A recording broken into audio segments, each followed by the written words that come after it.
आज हम बेहतरीन टूल के बारे में डिस्कस करने जा रहे हैं, वो है फेसबुक का प्रोडक्ट है। आपने फेसबुक ओपन करनी है और यहाँ पे फ्री बेसिक पे क्लिक करना है गाइस। हम देखते हैं यहाँ पे आपको बहुत ही इंफॉर्मेटिव और न्यूज़ के रिलेटेड यहाँ पे चीज़ें आपको मिल जाती हैं विदाउट इंटरनेट पैकेज। आपका इंटरनेट पैकेज चाहे नहीं है, आप ओनली डाटा कनेक्शन ऑन करें और ये वेबसाइट ओपन करें। यहाँ पे फॉर एग्जाम्पल मैं BBC न्यूज़ उर्दू पे क्लिक करता हूँ। यहाँ पे हमें मुकम्मल उर्दू के रिलेटेड न्यूज़ वगैरह मिल जाती हैं। ये न्यूज़ के लिए परफेक्ट है।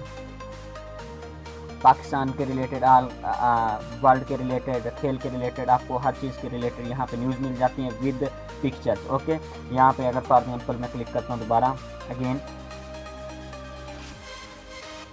क्लिक किया मैंने और यहाँ पे मैं गया उर्दू न्यूज़ पे, उर्दू खबरें, एंड यहाँ पे हमें मुकम्मल मिल जाती है न्यूज़ वगैरह।